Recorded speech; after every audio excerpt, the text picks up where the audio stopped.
Hello mga ka-London! Loan dito, loan doon.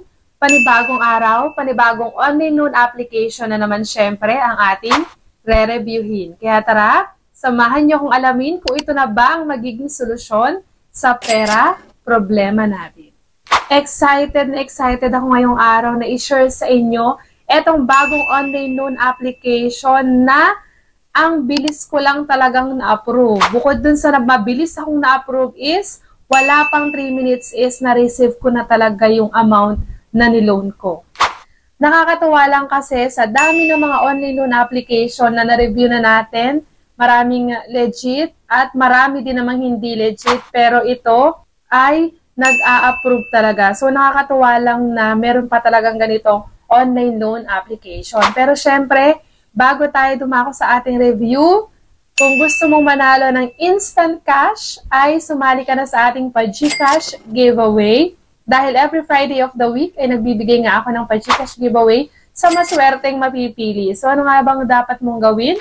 I-like lang ang video at huwag kalimutang mag-comment sa comment section dahil dyan ko i-check at pipiliin yung maswerteng mananalo. At bukod pa dyan, sa darating na December ay magbibigay pa tayo ng Noche Buena package sa maswerteng mapipili. Nanonood ka lang, nagkakaroon ka pa ng idea, nagkakaroon ka pa rin ng chance ang manalo ng instant cash at syempre doon sa December sa hinihintay nating Noche Buena package. At balikan na nga natin itong i-review nating online loan application ngayong araw.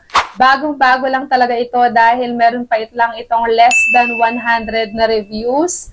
At pwede ka daw mag-loan dito ng up to 50,000 pesos. At yes, approve nga ako dito sa online loan application na ito. Pero syempre, ang tanong ninyo dyan is kung magkano ba ang ibinigay sa akin na credit limit.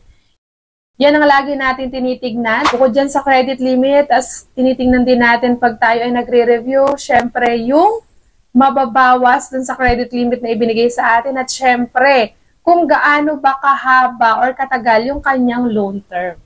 Alam kong marami na sa inyo ang naghihintay na kung magkano ba ang ibinigay ng credit limit sa akin netong online loan application na ito. At ito nga ay si Mabilis Borrow. Mabilis nga kaya tayong makakahiram at makakautang dito kay Mabilis Borrow. Tignan natin at mabilis nga ba talaga kayang ma-receive yung amount or credit limit na ibinigay niya sa atin. Pero syempre, hindi porket sinabi ko sa inyong na-approve ako at mabilis ko talagang na-receive yung amount na niloan ko is magda-download at magta-try na agad kayo nitong online loan application na ito. Mas mainam pa rin talaga na naparoorin nyo itong video hanggang dulo para at least magkaroon kayo ng idea kung magkano nga ba talagang ibinibigay na credit limit netong si Mabilis Borrow. Ito nga palang si Mabilis Borrow is available lang sa App Store. Pero syempre, wag naman kayong mawawala ng pag-asa na hindi makapag-loan dahil marami pa naman akong online loan application na na-review na dyan na pwede sa mga Google Play Store. And pagka-download ko nga dito kay Mabilis Borrow, ito yung lumabas sa kanyang homepage. Let's solve your financial issue. So sana nga matulungan tayo ni Mabilis Borrow na ma-solve ang ating mga financial issues. Marami tayong may financial issues dyan. Kaya naman, sana itong si Mabilis Borrow na talaga ang makatulong sa atin, sa ating kagipitan. And then, syempre, kagaya ng mga na-review nating online loan application, para tayo makapag-login is, kailangan nating ilagay yung ating active phone number para makapag-send sila sa atin ng verification code. And ayan nga, sa homepage niya is makikita ko dito na 50,000 pesos talaga ang pwede daw nating ma-loan dito kay Mabilis Borrow. So, check na natin yan para malaman agad natin kung legit ba talaga. And ito nga yung mga pipilapan dito kay Mabilis Borrow. So, kasama dyan yung verify identity, personal information, work information. Syempre, hindi mawawala din dyan ang contact reference at syempre yung kung saan ba isa-send yung amount na niloan natin. So, dito, ang mga ID na pwede dito kay Mabilis Borrow ay driving license, PRC, SSS, passport, pwede din ang postal ID, UMID, TIN, voter's ID, at national ID. So, pili ka lang dyan ng isa at i-click mo na yung OK. And after mo makapili ng ID, dito ka na agad sa personal information. So, dito, hindi mawawala dyan ang education, kung ano bang natapos. Siyempre, kasama din ang marital status kung ikaw ba ay single or married. Kasama din ang Number of credit cards, kung wala naman, ilagay mo lang dyan ay 0. At dito nga, kailangan mo rin ilagay yung email address mo. So, kailangan dito, active at nakaka-receive ng messages. So, kasama din yung gender, kung male or female. Siyempre, yung complete address, yung loan purpose, kung para saan ba yung nilo-loan mong pera, kung saan mo siya gagamitin, may pagpipilian naman dyan. At after naman yan is sa work information ka na agad. Siyempre, sa work information, hindi mawawala ang company name kung saan ka nagtatrabaho, company address, company phone number, lagi lang tayo mag-iingat. Kung pwedeng hindi na natin ilagay yung company phone number natin, wag na natin ilagay o ilagay na lang natin yung iba nating phone number. Baka kasi pati workplace maapektuhan once na tumawag na yung mga agent ng OLA at due date mo na. Next, kasama din dyan, syempre yung profession, pipili ka lang dyan. Work experience, kung gaano ka nakatagal sa iyong trabaho.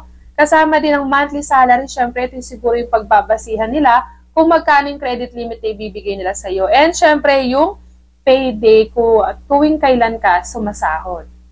At dito naman sa contact reference, 3 lang yung kailangan nating ibigay. So mas konti ito sa ibang online loan application. Madalas kasi 5 contact reference ang kailangan. So make sure lang na ang ilalagay nating contact reference is mas mainam kung kapamilya natin or close friend para at least kung tumawag man yung agent ng OLA, hindi na sila magulat na may tumatawag sa kanila. Dahil alam naman natin na kapag due date na natin at hindi tayo makontak ng mga agent na yan, ang susunod nilang tatawagan ay yung mga nilagay nating contact reference.